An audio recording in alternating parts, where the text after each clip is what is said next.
Vamos a presentar ahora sí a Florentino Díaz. Él es escritor, él ha escrito tiene un libro de poemas y vamos a hablar sobre literatura, sobre cultura, sobre su desempeño como regidor de Lima y sobre política también. Así que vamos a empezar con una breve cita de Hermann Hesse que dice, para el buen lector, leer un libro es conocer la esencia y el modo de pensar de una persona extraña, intentar comprenderla y en lo posible ganarse su amistad. ¿Qué opinas de esto, Florentino? Es verdad, ¿no? Tú como escritor, ¿qué nos podrías decir de la vinculación que hay entre una persona que escribe y lo que espera el escritor que el lector interprete en su obra? Esa relación que existe con el lector. Muchas gracias, César. Muy buenas noches. Gracias por la invitación a esta conversación tan interesante. Además, contar con la presencia de ustedes, que es para mí de verdad un gran gusto encontrarnos aquí.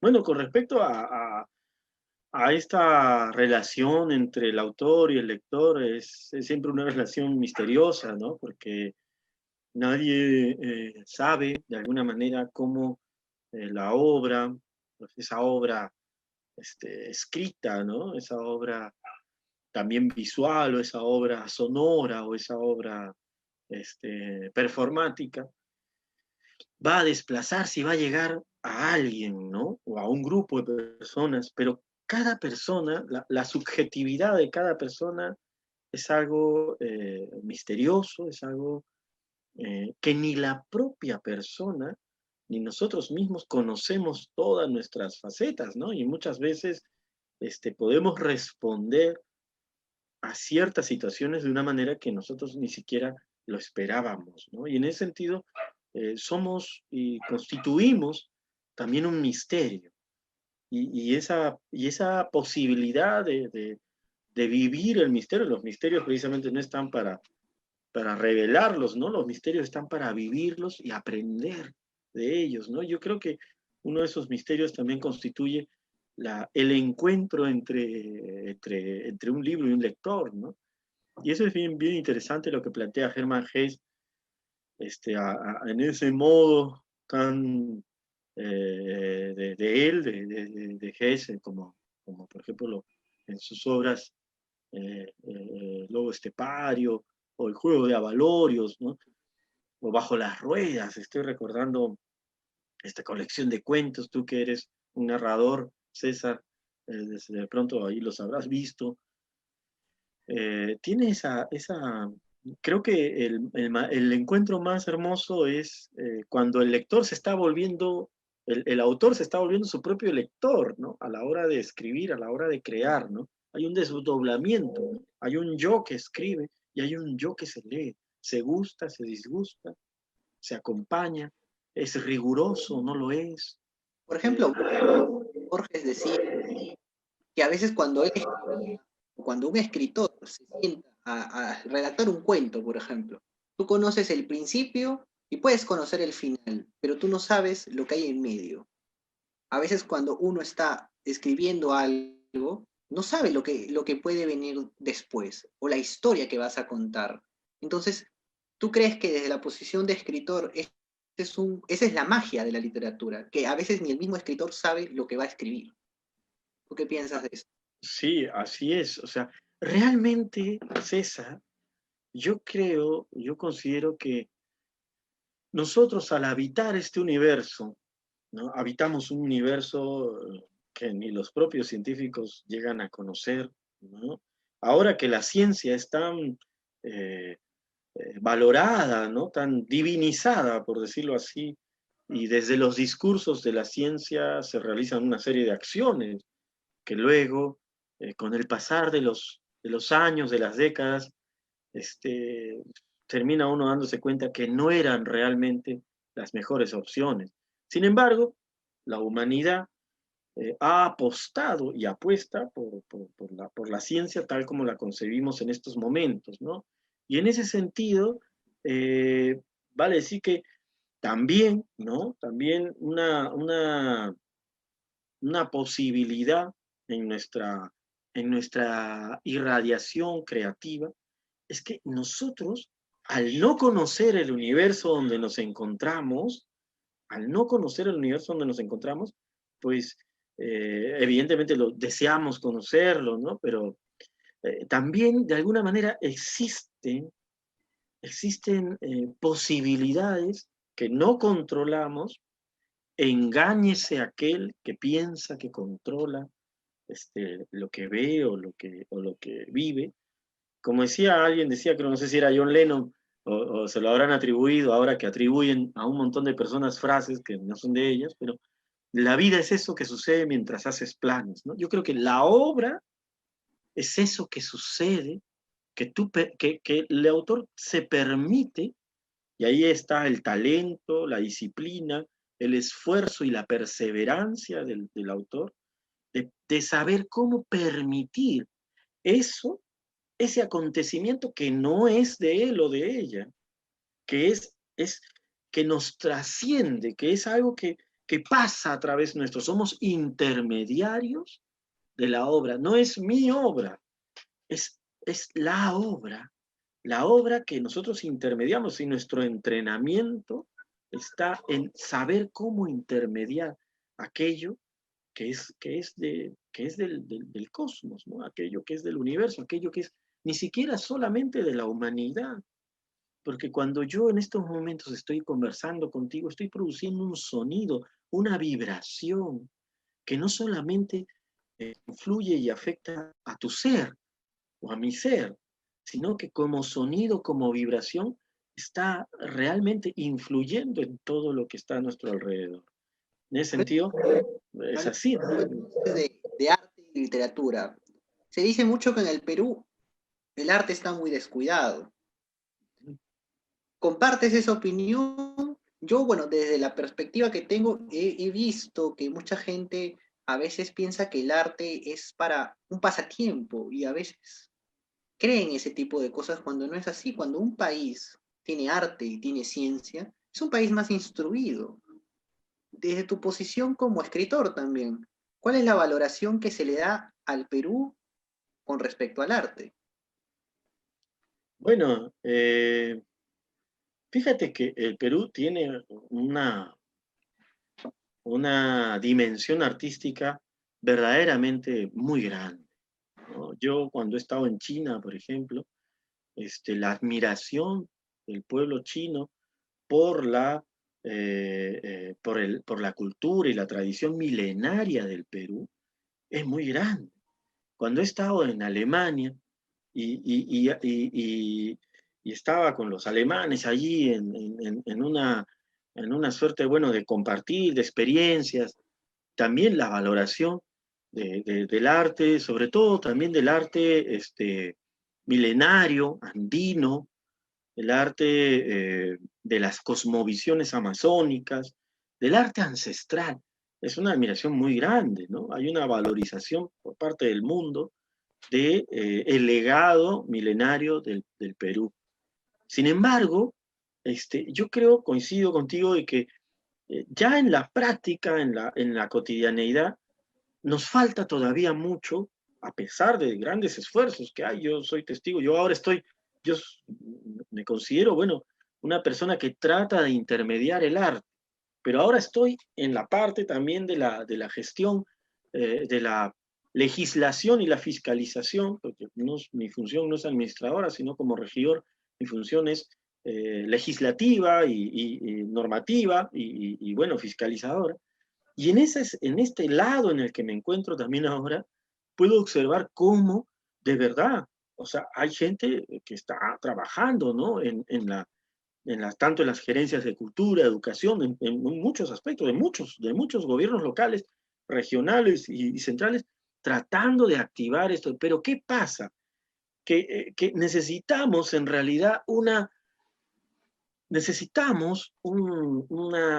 cohesionar ese ímpetu, cohesionarnos. Quizá lo que sucede es que a la hora de la hora en que un grupo comienza a surgir, comienza a expresar sus ideas, otro grupo lo critica, en fin, ¿no? Entonces necesitamos realmente, y es un aprendizaje, somos una civilización que ha tenido grandes dificultades también, ¿no? Una de ellas, bueno, empezó un 12 de octubre, cuando se da este encuentro, y luego, bueno, el proceso de conquista, ¿no? Que todos conocemos, pero que no es nuestro proceso igual que, por ejemplo, la civilización china, que es una civilización ininterrumpida, ¿no? De 5.000 años. No es nuestro proceso igual que otras culturas, pero es nuestro proceso, ¿no? Un proceso propio que tiene, digamos, su tiempo, su maduración, pero hay que aportar a eso, ¿no? Y yo apuntaría, y apuntaría en estos momentos a encontrar una solidaridad, mi querido César, una solidaridad entre artistas, entre gestores culturales, una solidaridad. Basta de criticarnos unos a otros, basta de decirnos unos a otros lo que nos falta, y en todo caso apostemos por construir, porque precisamente por criticarnos o citricizarnos, por decirlo, que crítica y cítrica van por ahí, una crítica que no propone, que si yo te digo, oye César, lo que tú estás haciendo está mal, ¿no? Te señalo con que estás mal, hay tres dedos que me están señalando a mí, ¿no? Entonces hay que proponer, y en ese sentido, nosotros tenemos todo un aprendizaje como colectividad a entrar en esa solidaridad de no ver al otro que tiene un pensamiento diferente o está realizando una acción por lo que cree que es lo que debe ser el arte, e inmediatamente criticarlo. Tenemos que solidarizarnos como artistas, y creo que cuando el artista, la comunidad artística se solidarice y deje a un lado las críticas bueno, las no propuestas, si no se quede solamente las críticas, obviamente hay mucha gente que también propone, ¿no? Pues eso se va a contagiar en la sociedad también, porque los artistas son las antenas de la sociedad, es la piel que siente del cuerpo de la ciudad. Hubo una época en el Perú en la que la élite intelectual importaba mucho, ¿no? La generación del 900, por ejemplo, con García Calderón o con Víctor García Belaúnde, o con otros personajes como por ejemplo que tenían influencia de Ricardo Palma, se confrontaron con una élite intelectual que comenzaba a nacer en la generación de la generación del centenario, con Mariátegui, con Valdelomar, con César Falcón, ¿no? Todos estos artistas y toda esta gama de escritores. Y hay un dicho que hace Hildebrand hace poco, que lo leí en su libro, que dice que hasta los intelectuales nos dimos por vencido cuando nos dimos cuenta que la política peruana era una pus, como lo dijo Manuel González Prada. Entonces, ¿cómo a veces hacer que los intelectuales, que son necesarios, creo, porque tienen esta visión de país también y esa cultura y ese bagaje, puedan regresar al ruedo? Porque creo, no sé si consideras que muchos intelectuales se han dado por vencido en el tema político. ¿Qué Bueno, crees? yo creo que es relativo verdaderamente, ¿no? Yo creo que si bien es cierto, yo creo que no puede haber jamás una desconexión de la dimensión intelectual y de la dimensión política, porque la dimensión política se nutre de la dimensión intelectual. Ahora, como bien señalas tú, ha habido épocas donde quizá ese acercamiento ha sido más visible y ha sido más intenso, ¿no? Y en ese sentido yo creo que, dadas las condiciones de esta época, una época sobre todo, me refiero a este tema de la pandemia, una época crítica, crítica en el sentido en que hemos contemplado una suerte de experiencias que han dejado a millones de seres humanos en la incertidumbre, ¿no? En la ansiedad, en la angustia. Entonces, en ese sentido, yo considero que la dimensión intelectual es una dimensión que no solamente debe estar apoyada evidentemente, en los conocimientos y el legado técnico, humanístico, y científico, sino que la dimensión intelectual, como la propia etimología de la palabra lo señala, lo intelectual está apoyado en la visión, está apoyado en lo espiritual, está apoyado en esa conciencia de lo sagrado de la existencia, como decía Jorge Eduardo Eyerson. Y en ese sentido, el intelecto no es solamente algo que aborde la realidad en su pura eh, eh, cuantitividad o en su pura, digamos, posibilidad de controlarla. O sea, el intelectual no debe posicionarse como alguien prometeico, que se acerca a la realidad de manera prometeica para controlarla, como Prometeo quizá quiso robar el fuego a los dioses, ¿no?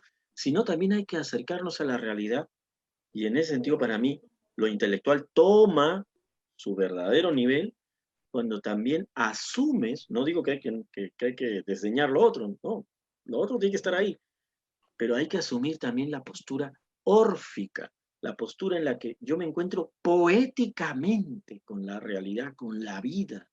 Me encuentro eh, aceptando el sentir, indagando en las posibilidades del arte, en las posibilidades del soñar. Entonces, la política en estos momentos necesita el soñar, porque no hablamos de eslogans, no hablamos de eslogans que pueden sonar, bueno, el Perú primero, no sé, quédate en casa, no sé, en fin, eslogan, sino hablamos de soñar, de visiones, ¿no? Imagínate que la política entre en esa conciencia poética, en ¿Tú esa crees, conciencia. crees que el Perú moderno, Perdón, creo poético? que se corta un poco el audio por la red. Permítame un ratito, de repente me conecto con, no sé si se está... ¿Me escuchas, César? ¿Me escuchan ustedes? Yo sí te escucho bien. ¿Me escuchas tú? Ya, yo te escucho ahora muy bien, te agradezco, César. El Perú como doctrina, Ujú. ¿no? Y suena poético. Sí, Desde tu punto Belaúnde. de vista, ¿no? En la conquista del Perú por los peruanos. Belaúnde, el arquitecto Belaúnde, el expresidente Fernando Belaúnde, era un hombre muy culto y muy leído, le gustaba mucho la literatura también. Por ¿Crees que supuesto. tenía esa espiritualidad, esa misticidad que tienen a veces los idealistas, los soñadores que piensan o que visionan un Perú mejor, ¿no? Y nada de tipo de frases a veces que suenan hasta románticas, ¿no? Hasta Goethe podría tener envidia por ese tipo de frases. ¿Tú qué crees? Evidentemente, ¿no? El presidente Belaúnde, el arquitecto Belaúnde, era una persona que transmitía una, una sonoridad, una expresión, eh, vamos a decirlo así, telúrica del decir, de la palabra, del gesto, ¿no? ¿Y por qué? Yo tratado de reflexionar en esto, en estos años, y yo creo que porque precisamente en su corazón, él, bueno, en un momento él tiene una formación en el extranjero, en Estados Unidos, en Texas, y regresa, en su corazón nunca dejó de vibrar el eco de la tierra, el eco del horizonte del Perú, el eco de los lugares que él, eh, eh, eh, pueblo a pueblo, fue visitando. Ese eco, eso, César, eso se plasma como un recuerdo sonoro en el corazón. Y cuando uno habla y trae el corazón a sus palabras, lo puedes transmitir. Y eso es lo que transmitía el presidente de la ONU. Bueno, esa es parte también de ser un poco poeta. Tú sabes que, por ejemplo, en la antigua Grecia existían cantores y existían poetas hasta que se separan, ¿no? En algún momento en la época de la... Platón, pues Platón nos echa de la República. no sé. Bueno, también ya tenía la influencia de la democracia griega, ¿no? Y de los rápsodas, por ejemplo, griegos, los que eran grupos cerrados. Muchos piensan que la poesía tiene su cuna popular, pero en realidad en Grecia era más para la aristocracia. La poesía homérica era más para la aristocracia, para las cortes. No había una poesía netamente popular. Digamos que lo más popular que hubo en Grecia fueron los mimos, pero desde tu perspectiva como poeta, Florentino, ¿crees que el poeta actualmente sigue yéndose para un lado un poco más elevado, o ya no hay un poeta de esos del pueblo, de esos que le escriben al pueblo, de esos que están ahí retratando lo que le pasa al pueblo? No, no, no. Hay poetas para todos los registros. Poetas y poetas, me refiero las poetas y los poetas, las, les, los, lis, eh, en todas las dimensiones, ¿no? Porque el hecho de existir un ser humano implica que existe la posibilidad poética. Entonces, en realidad, pues, de repente, Grecia, evidentemente, no, al inicio, el tipo de poesía que ahora pues, más conocida era de una élite, pero esos movimientos suceden en todas las civilizaciones, las culturas, ¿no?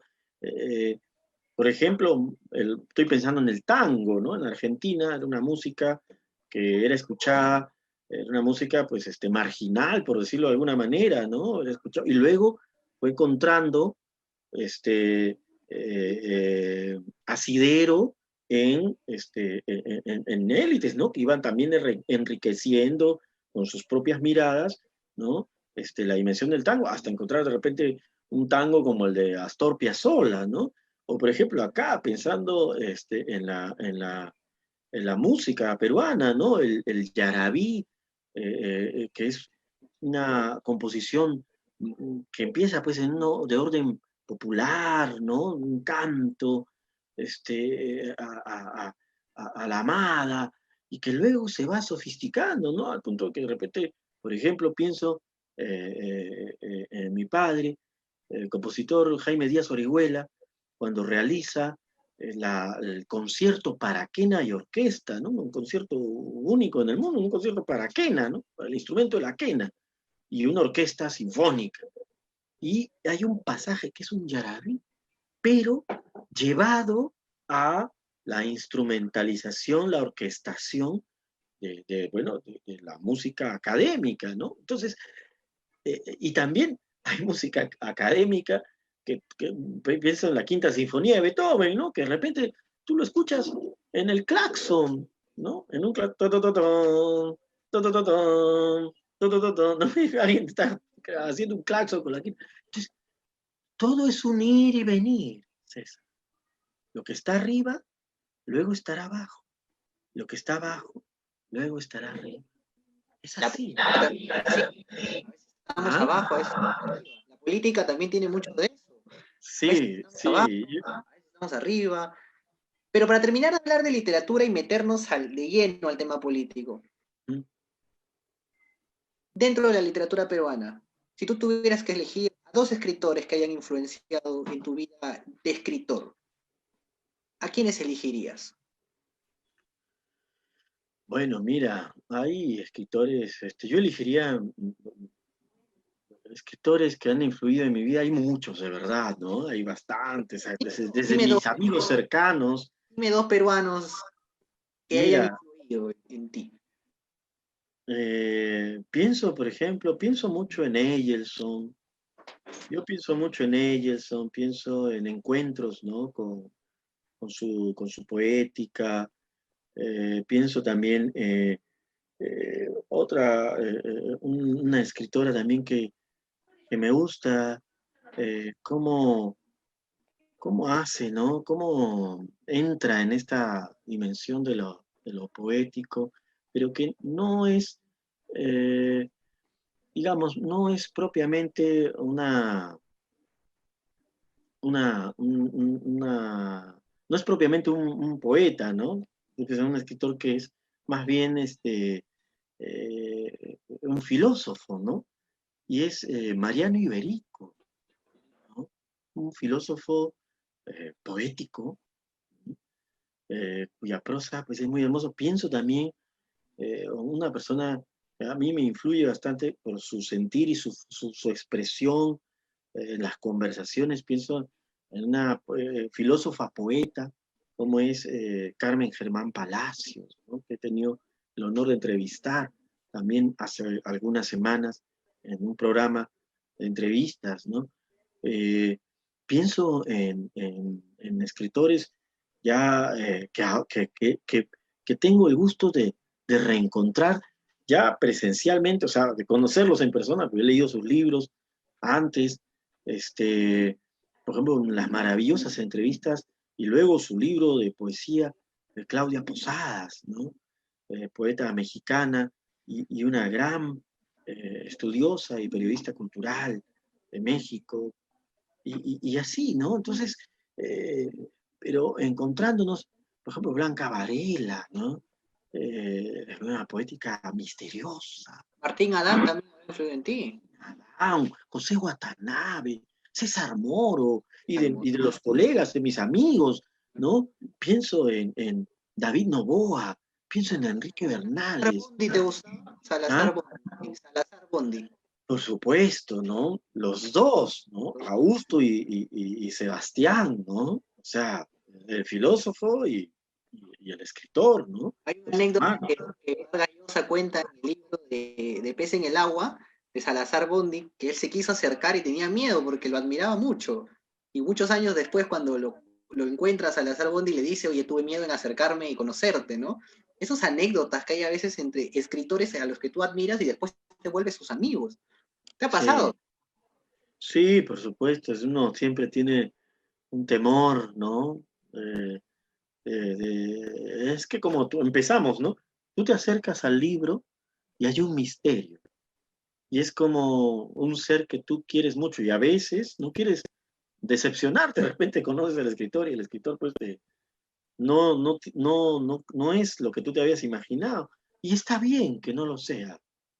Está bien que no lo sea porque eso es la vida, ¿no? La vida no es lo que nosotros imaginamos. La vida es lo que es.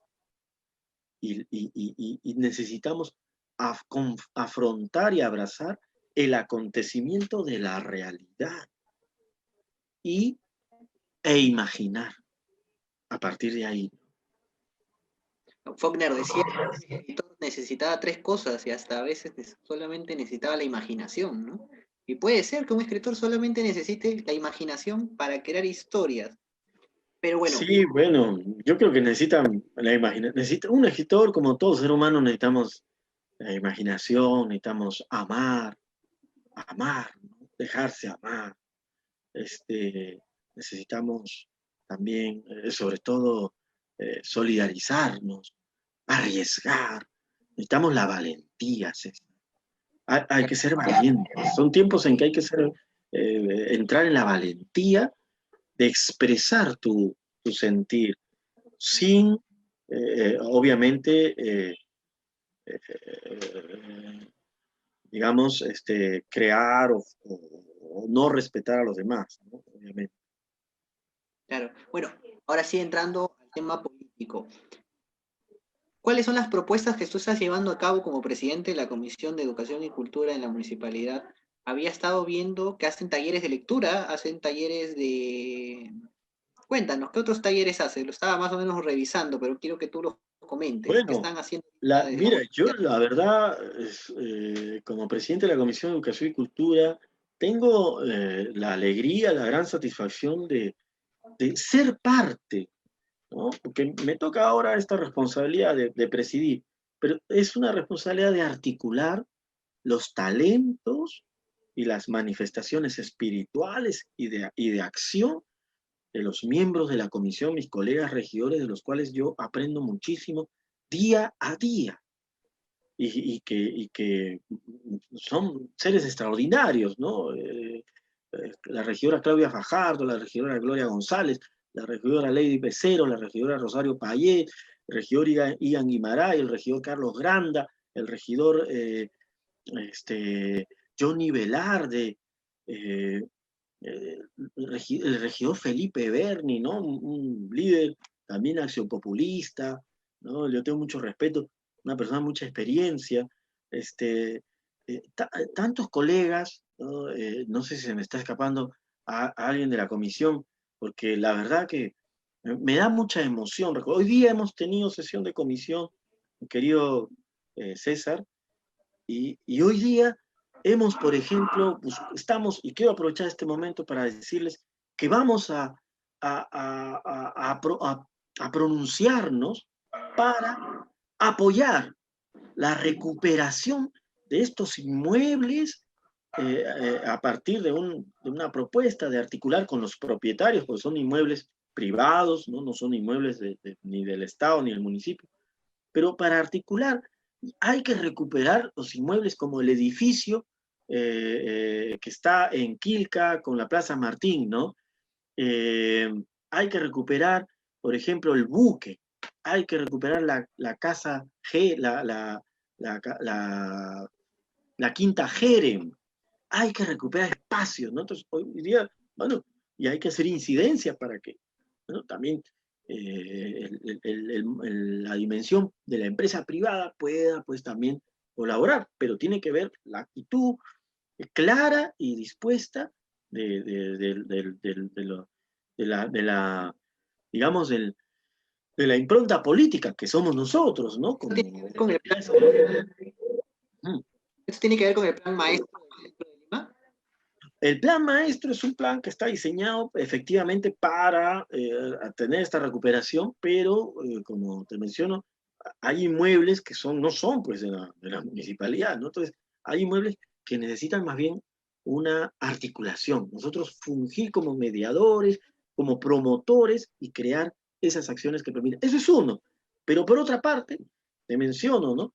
Eh, la comunidad artística es muy golpeada, ha sido muy golpeada. La comunidad docente, pedagógica, ha sido muy golpeada por esta pandemia. Necesitamos sensibilizar a la ciudadanía y también como una forma de sanación de la misma y de la comunidad artística, de cómo es que a veces uno dice, mira esta persona que está haciendo mimo, mira esta persona que hace acrobacias en la calle, esta persona que toca, sí, qué bonito. Pero eso a veces te puede salvar la vida, porque el arte puede salvarte la vida, porque el arte te da un toque, una intención. Un, decía el Cristo, ¿no? Le decían aquí, una palabra tuya bastará para sanar. Entonces, va el centurión, ¿no? Le dice, no soy digno de que entres en mi casa, pero una palabra tuya bastará para sanarme. Y el Cristo lo mira. Eso para mí es el arte, esa posibilidad de sanarnos. Y hay que sensibilizarnos en ese sentido, ¿no? Aparte que el centro histórico pues, guarda mucho arte, guarda mucha historia. Sería muy interesante, no sé si en algún momento lo han hecho, hacer esos Sí, tours para sí, hacer por supuesto. recorridos. Mira, yo tengo una propuesta y es una propuesta que gracias a la labor de mis colegas regidores se enriquece muchísimo y es la ciudad poética.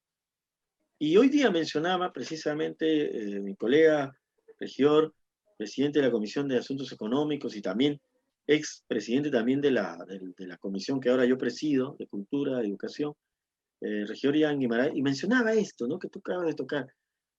Decía, para mí una ciudad poética es entrar, por ejemplo, en el centro e inspirarme con sus edificios, con su arquitectura, con su espacio.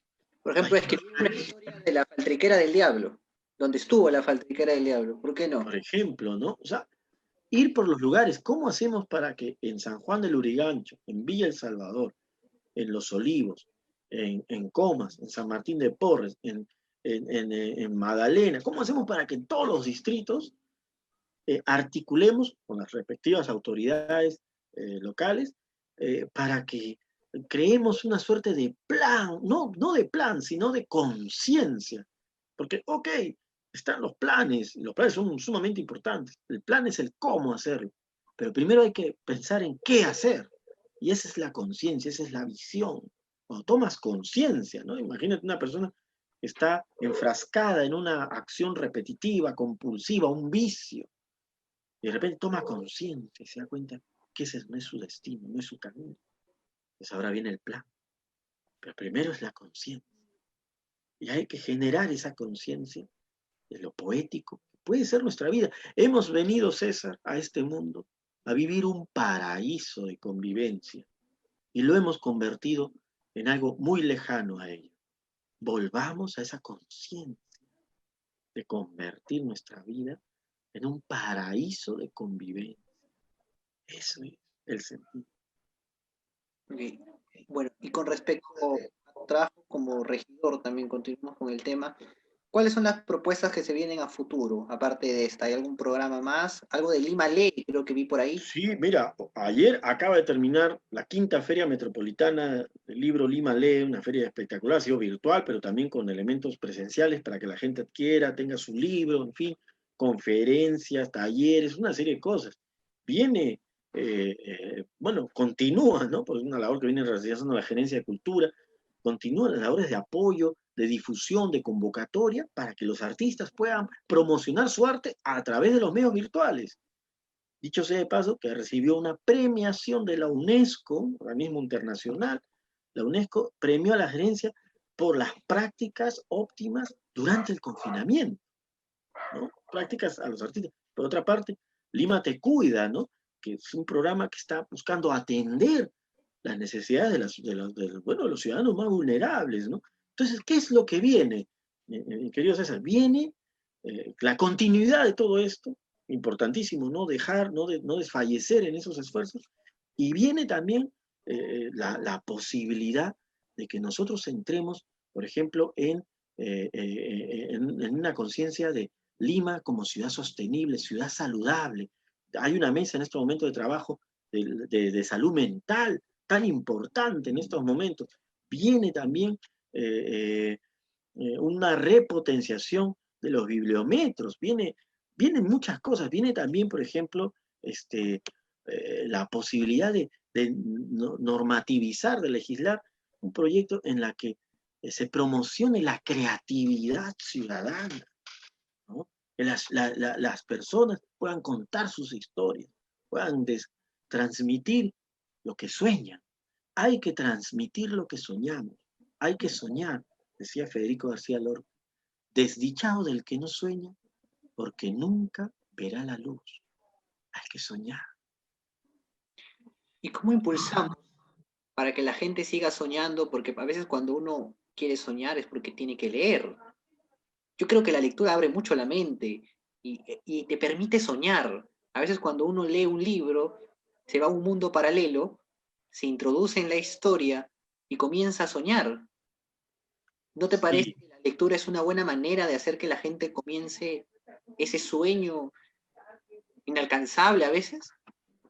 sí, el sueño es importantísimo y la lectura es una de las formas de ayudar a todo esto, ¿no? Pero hay también varias formas más, ¿no? O sea, hay que caminar, hay que conversar, César, hay que, eh, hay que hay que abrazar a los árboles, hay que contemplarlos, hay que mirarlos, hay que mirarnos a los ojos con ternura, ¿no? Y todo eso va a nutrirnos. Y la lectura es una de las formas, ¿no? Por supuesto. Por supuesto, Florentino. Me ha dado gusto tenerte aquí el día de hoy. Y la última pregunta que te quiero hacer Sí. antes de irnos es, tú como opción populista, Ujú. ¿ya tienes decidido a quién vas a apoyar en las Bueno, internas presidenciales? bueno, sí, mira, yo tengo mucho respeto, de verdad, mucho respeto y mucha admiración por todos los que están, digamos, sugiriéndose como posibles candidatos. Sin embargo, yo creo, en vista también del trabajo que he visto, del cual he sido testigo, ¿no? He sido testigo como parte de toda esta, ¿sabes qué? De toda esta poética de crear un país más hermoso, ¿no? Por ejemplo, sí te podría decir, yo personalmente, ¿no? Con respeto también de las otras opciones, a mí me gusta, por ejemplo, el trabajo que viene realizando Raúl Díez Canseco, ¿no? Me parece una persona que desde el momento que nosotros entramos en la gestión, por ejemplo, se ha preocupado por la capacitación de nosotros, una persona que está en temas de educación, una persona que ha demostrado en la pandemia de sus propios recursos, apoyo diario a miles de personas a través de acciones concretas. A mí, bueno, dice, hay que conocer por los frutos a las personas. Entonces, bueno, yo veo esas acciones y sinceramente me inclino por el señor Díaz Cancel. Bueno, gracias por tu respuesta, Florentino. Ha sido un gusto tenerte el día de hoy. Espero poder conversar ya fuera de cámara sobre más literatura, que es lo que nos gusta a los dos. Te Entonces, agradezco. bueno, gracias a todos los que nos han visto por Facebook Live y también a los que han podido ingresar al Zoom. Y gracias, Florentino, nuevamente. Estamos encontrándonos en la siguiente semana con algún otro invitado. Y bueno, ha sido todo por el día de hoy. Muchas gracias y hasta luego, ¿no? Muchas gracias.